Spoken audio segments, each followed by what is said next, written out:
चलिए आज हम संख्या पद्धति के बारे में पढ़ेंगे। जो सरकारी परीक्षाओं में जो ये संख्या प्रणाली है गणित में, ये बहुत महत्वपूर्ण विषय है। लगभग सभी एग्जाम में पूछा ही जाता है इससे संबंधित जो प्रश्न है।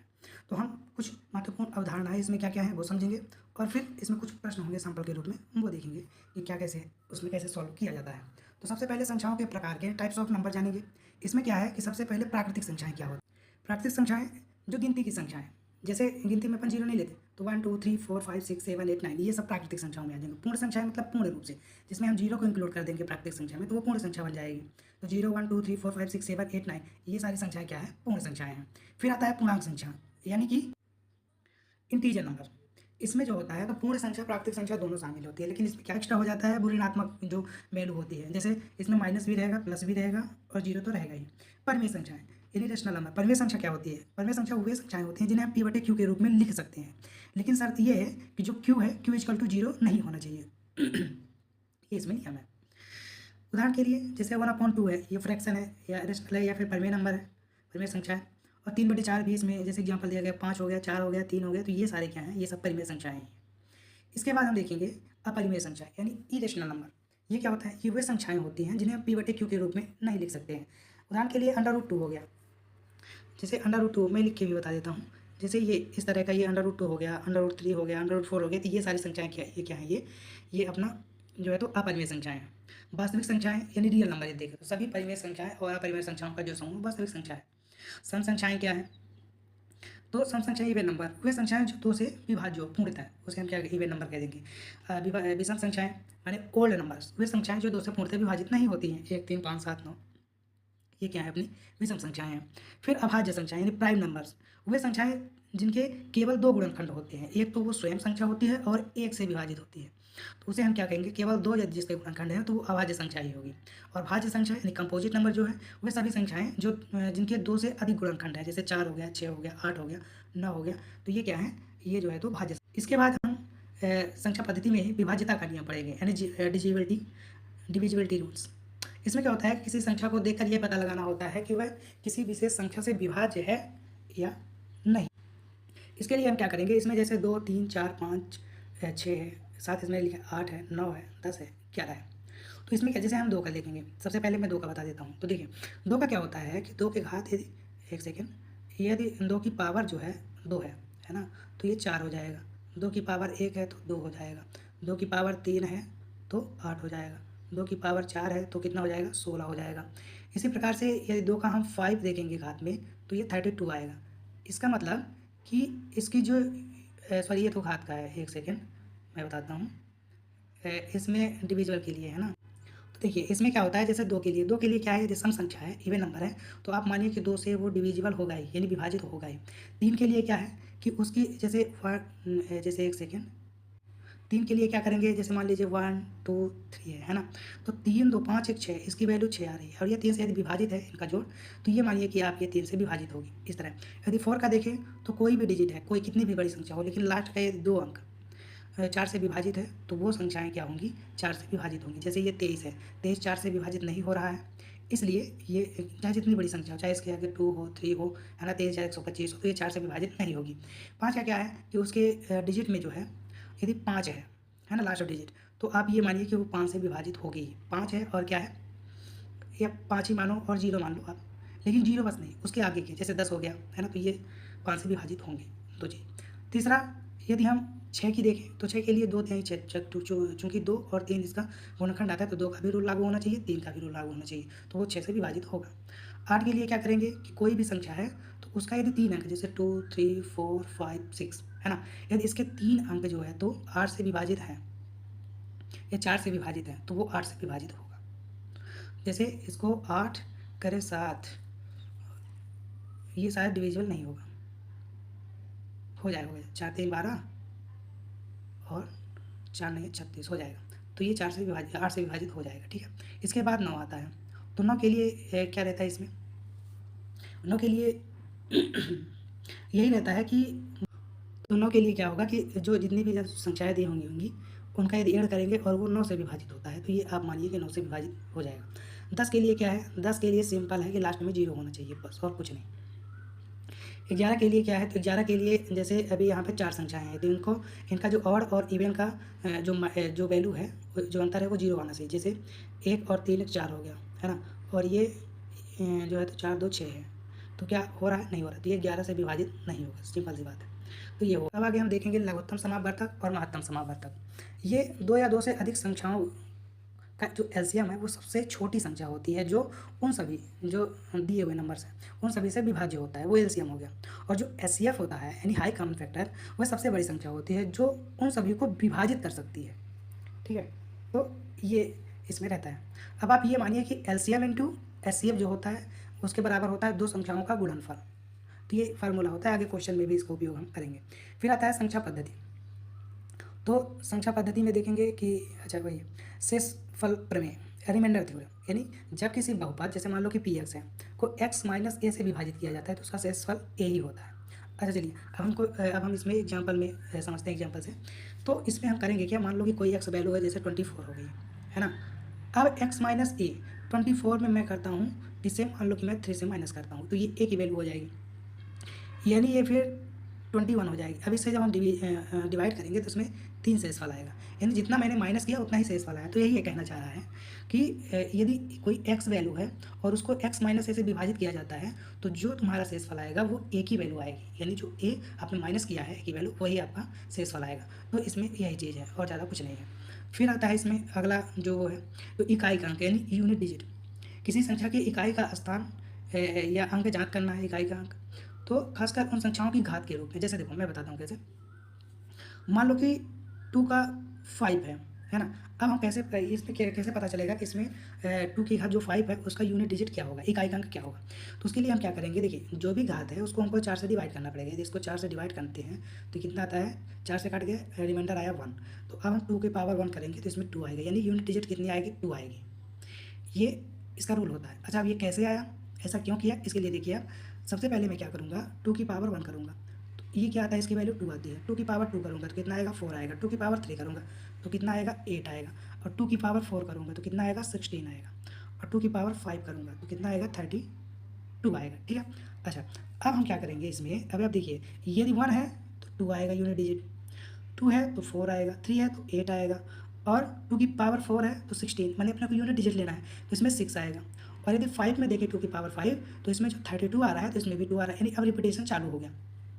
इसका मतलब ये है कि 2 के पावर 4 से डिवाइड करेंगे तो अपने को एग्जैक्ट यूनिट नंबर मिल जाएगा, क्योंकि 5 में तो रिपीट हो जा रहा है ना। तो इस प्रकार से, इसी प्रकार जैसे ये 2 का भी इसी तरह 2 का चलेगा, 2 में ऐसे ही 4 में रिपीटेशन होता है, 3 में भी ऐसे 4 में रिपीटेशन होता है, और 7 में होता है, और 8 में होता है। तो ये 4 संख्याएं तो हो गई जिनमें क्या होता है, रिपीटेशन होता है। इसके बाद कितने में, 4 में, पावर 4 में रिपीटेशन होता है। इसके अलावा अब हम 1 का देखेंगे तो 1 का तो पता है कि हमेशा एक ही रहेगा। 2 का, 3 का हो गया, 4 का देखते हैं क्या होता है। देखिए 4 की पावर 1 करेंगे तो 4 ही आएगा, 4 की पावर 2 करेंगे तो 16 आएगा, 4 की पावर 3 करेंगे तो 64 आएगा। मतलब ये 2 के बाद तीसरे में रिपीटेशन आ रहा है। तो इसमें सिंपल सी बात, यदि आपका ऑड है, जैसे 4 की पावर 1 है तो ये यदि ऑड है तो 4 आएगा यूनिट डिजिट, और यदि इवन है तो 6 आएगा यूनिट डिजिट, बस इसमें और कुछ नहीं करना। तो इसमें ऐसा किस में आता है, तो ऐसा अपना 4 में आता है, ऐसा अपना 9 में भी आता है। 9 में क्या होता है कि यदि आपका ऑड नंबर है, ऑड नंबर के केसेस में यानी विषम के केसेस में 1 आएगा, सॉरी 9 आएगा, और यदि इवन है तो इवन के केस में क्या आएगा, 1 आएगा। तो ये हो गया। इसके बाद 6 है, तो 6 में क्या होता है, 6 की पावर 1 करो फिर भी 6 आएगा, 6 की पावर 2 करो तो 36 आएगा। इसका मतलब क्या है, इसमें कुछ भी करो 6 आना ही आना है यूनिट डिजिट। 6 के लिए भी कोई नहीं, तो ये, और 0 के लिए तो कोई वही नहीं, 10 के लिए। तो सारी संख्याएं हो गई इसमें। चलो अब चलते हैं शून्यकों की संख्या यानी नंबर ऑफ जीरो। तो नंबर ऑफ जीरो के लिए हम क्या करेंगे, किसी गुणनफल के अंत में शून्यों की संख्या ज्ञात करना है। आमतौर पर क्या होता है कि 2 और 5 के गुणकों की संख्या पर निर्भर करता है। कैसे, देखिए सबसे पहले मैं क्या करूँगा, उदाहरण के लिए जैसे मान लो कि मैंने 100 लिया है ना, 100 लिया। अब 100 को हमको पता करना है कि इसमें जीरो कितने हैं। तो सब इसका तो देखो एलसीएम करना पड़ेगा आपको। तो आपको छोटी संख्या से नहीं करना, इवन नंबर्स और नंबर्स करते हैं 5 से। तो इसको जैसे 5 से किया मैंने तो कितना आ गया, 20 आ गया। फिर मैंने 5 से किया तो कितना आ गया, 4 आ गया। अमूमन जो इवन नंबर है या फिर जो ये 2 की वैल्यू है, तो 2 हमेशा इंक्लूड रहते ही है बड़े नंबर्स में अमूमन। इसमें तो क्या क्लियर पता चल रहा है। तो 1 और 2, तो जितनी ये 5 की संख्याएँ हैं तो इसका 2 पेयर बनेगा। जैसे इसका करेंगे तो 2 और फिर 2 बनेगा। तो 2 पेयर बन रहे हैं, इसका मतलब इसमें 0 कितने आएंगे, 2 आएंगे, क्लियरली पता चल रहा है। लेकिन निकालने का ये फार्मूला आपके पास होना चाहिए। इसके बाद देखें तो अब परीक्षा के लिए महत्वपूर्ण जो प्रश्न है उसको हम देखेंगे। तो इसमें दिया गया है कि वह सबसे छोटी संख्या ज्ञात कीजिए जिसे 12, 15, 20 और 27 से विभाजित करने पर प्रत्येक स्थिति में 5 शेष बचे, है ना। तो सबसे पहले तो इसको हमको एलसीएम लेना पड़ेगा सबसे छोटी संख्या निकालने के लिए। तो देखो सबसे पहले 12 हो जाएगा, 15 हो जाएगा, 20 हो जाएगा और 27 हो जाएगा। इसका जब हम एलसीएम लेंगे सबसे पहले मैं क्या करता हूँ, सबसे पहले मैं 5 से डिवाइड कर देता हूँ, ठीक है, थोड़ा ईजी रहता है। तो ये 12 का 12 हो जाएगा, यहाँ पे अपना आ जाएगा 3, यहाँ पे आ जाएगा 4 और ये 27 रहेगा ये। अब अपन 9 से कर लेंगे या 4 से कर लेते हैं। तो 4 से करेंगे तो यहाँ पे 3 आ जाएगा, यहाँ पे भी 3 आएगा, यहाँ पे 1 आएगा और यहाँ पे 27 आएगा। अब अपने को पता है कि 27 आना ही है, तो काहे के लिए अपन वो करेंगे, है ना, क्योंकि 27 से करेंगे तो सभी कट जाएगा। तो क्या होना चाहिए अपने को देखना है 5 × 4 × 27, ठीक है। तो इसके लिए अब देखो क्या होता है, रुको एक सेकेंड, कितना था 5 × 4, 4 × 27, 5 चौक 20 हो जाएगा, इंटू 27 यानी 27 दूना 54 यानी 540। 540 वो सबसे छोटी संख्या है जो सभी जितने भी नंबर दिए गए हैं सबसे विभाजित हो जाएगा। तो अब अपने को क्या करना है, इसी 540 में विभाजित तो हो जाएगा, अपने को शेष 5 बचाना चाहिए, तो 5 सिंपली हम इसमें ऐड कर देंगे, तो वो वैल्यू कितनी आ जाएगी 545। तो ये सबसे छोटी संख्या होगी, ठीक है। चलो दूसरा क्या बोला है कि 2 संख्याओं का महत्तम समापवर्तक 16 है, ठीक है, और उनका लघुत्तम समापवर्तक 480 है, और यदि एक संख्या 80 है तो दूसरी संख्या ज्ञात करना है। क्योंकि देखो इसके पहले भी जो रूल था वो क्या था कि LCM into HCF equal to दो यानी दो पहली संख्या दूसरी संख्या, 2 संख्याओं का गुणनफल मान लेते हैं ए इंटू बी रहा होगा। ये तो फार्मूले की बात हो गई। अब जब इसमें हम फार्मूले में अप्लाई करेंगे तो 2 संख्याओं का एलसीएम अपने को दिया है कितना 480 दिया है, इंटू अब एचसीएफ दिया है, एचसीएफ दिया है 16 अपॉन, क्योंकि इक्वल में है अपने को निकालना है, तो ये हो जाएगा पहली संख्या 80 दी हुई है और दूसरी संख्या हमको निकालनी है, तो इसके बराबर में हम चाहे भी रख दें। तो 1 0 1 0 ये कट गया, 8 से 8 दूनी 16, ठीक, 48 दूना 96। तो ये जो संख्या है दूसरी संख्या होगी 96, तो दूसरी संख्या कितनी आ जाएगी 96 यानी 96 आ जाएगी, ठीक है। चलो अब इसमें तीसरा जो प्रश्न है, तो प्रश्न तीसरा क्या है इसमें कि देखो अब इसमें समझ में नहीं आएगा आपको, देखिए 2 की पावर 31 है, ठीक है, प्लस 2 की पावर 32 है। अब ये बोल रहा है कि किससे विभाजित होगी। अब देखने में तो यही लग रहा है कि 2 से होगी क्योंकि सब नंबर्स हैं दोनों में, लेकिन ऐसा नहीं है। देखिए कैसे, अब 2 की पावर चूँकि 31 है तो ये कॉमन है, दोनों में है, तो इसको हम कॉमन ले सकते हैं। तो ये 2 की पावर 1 हो जाए, 2 की पावर 1 हो जाएगा। 2 की पावर 1 कहाँ होगा भाई, 2 तो रहेगा ही नहीं, पूरा का पूरा हो गया। एक सेकेंड इसको मैं हटा देता हूँ, ठीक है। अब देखिए तो यहाँ पे 1 आ जाएगा, प्लस अब ये 2 की पावर 31 निकाला है तो सिंगल 1 बचा, 2 की पावर 1 बचा, ठीक। तो अभी 2 की पावर 31 अब ये इंटू में आ जाएगा, ठीक है ना, पहले भी इंटू में था, चाहे इसमें लगाते नहीं है लेकिन लगा देते हैं, कोष्टक लगाते हैं इसलिए नहीं लगाया था। अब 2 की पावर 1 तो 2 ही आएगा और प्लस 1 तो 3 आ जाएगा, तो ये 3 आ जाएगा। अब चूँकि देखो इसमें अपने को विभाजित से मतलब है ना, कि विभाज्य होना चाहिए, तो उसके मल्टीप्लाई में तो 3 से विभाजित कर देंगे तो हो जाएगा, तो ये 3 से विभाजित होगा। चलिए आगे वाले में चलते हैं। इसमें क्या दिया गया है कि 1 से 100 तक की संख्याओं में 3 का अंक कितनी बार आता है ना। तो इसके लिए क्या करेंगे, जैसे अपने को आप मैनुअली काउंट कर सकते हैं। कैसे, देखिए पहले तो 3 से करेंगे तो 3 में आएगा, 13 में आएगा, 23 में आएगा, 33 में आएगा, 43 में आएगा, 53 में आएगा 3, है ना, और कितना आएगा 63 में आएगा, 73 में आएगा, 83 में आएगा, 93 में आएगा। अब इसमें को 3 काउंट कर सकते हो कितनी बार है, तो 1 2 3 4 5 6 7 8 9 10 11, तो कितने हो गए यहाँ पे 11 हो गए, ठीक है। चलो अब ये 11 बना, 11 हो गया था। अब अपने को देखना है कि 30 से 39 तक में, तो 30 आ गया, 31 32 33 काउंट हो गया है, 34 35 36 सॉरी 37 38 39, इसके बाद 40 आ जाएगा, कोई मतलब निकलेगा नहीं, तो इसमें काउंट कर लेते हैं 1 2 3 4 5 6 7 8 9, तो इसमें 9 ऐड कर देंगे, तो कितना हो गया अपना 20। तो कितनी बार आएगा 3, 20 बार आएगा, 20 बार आएगा, ठीक है। चलो इसके बाद क्या है, इसके बाद अगला क्वेश्चन कह रहा है कि हाँ 1 into 2 into 3 into 4 into 5 into 6 into dot dot dot करके इसी तरह आपका 100 तक जाएगा। अब इसमें ये बोला है कि इसके गुणनफल के अंत में शून्यों की संख्या ज्ञात कीजिए। ये यूपीएससी में आया हुआ सवाल है, इस तरह के क्वेश्चन आते हैं यूपीएससी में। तो देखिए हम क्या करेंगे, इसमें हम क्या करेंगे कि जैसे 100 है तो पहले वाले का नहीं लेना है, 100 का लेना है, लास्ट वाले में 100 का हमने ले लिया। अब इसका हम एलसीएम करेंगे, ठीक है। तो हमको 2 से इसको डिवाइड नहीं करना है, ठीक है, 5 से करेंगे। तो जब 5 से कर दिया तो कितना आ गया 20, और फिर 5 से किया तो कितना आ गया 4। तो 100 को हटा के इन दोनों को ऐड कर लेंगे, उतने जीरो आएंगे। तो इसमें कितने जीरो आएंगे? 20 + 4, ये 24 अपना आंसर हो जाएगा। ये सबसे इजी मेथड है इसके लिए और सबसे महत्वपूर्ण भी है। अगले क्वेश्चन में दिया गया है कि एक संख्या को 7 से विभाजित करने पर 3 शेषफल बचता है। ठीक है, यदि उस संख्या के वर्ग को 7 से विभाजित किया जाए तो शेषफल क्या होगा? देखिए, इसमें करना क्या है, सबसे पहले जो बोल रहा है वही करना है।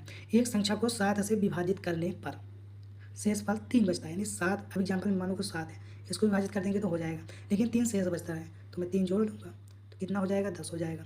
अब बोला है कि यदि उस संख्या का वर्ग, तो 10 का वर्ग, ठीक है, कितना हो जाएगा? 100। अब यदि हम इसको 7 से डिवाइड करते हैं तो शेषफल क्या होगा? तो 7 एकम 7, 3 बचा, 7 एक 21, 7 चौक 28,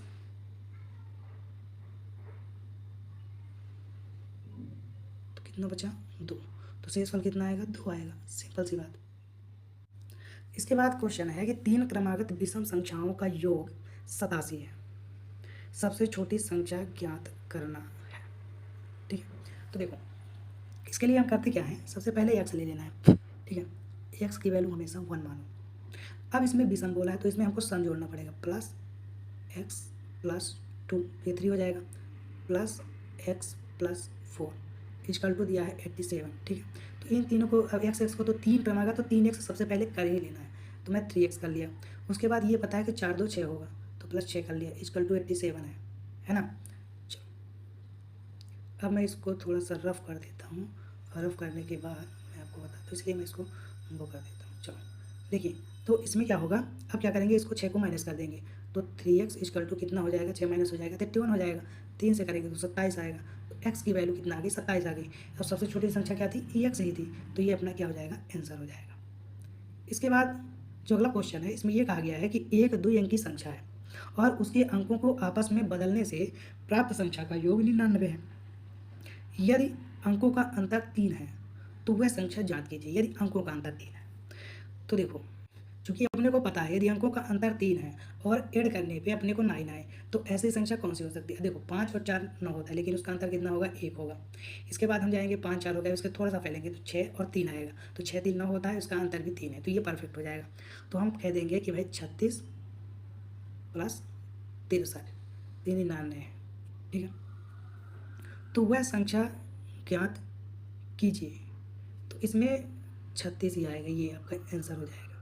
अब ये क्वेश्चन के ऊपर डिपेंड है, जैसे होगा तो ये हो जाएगा। ठीक है।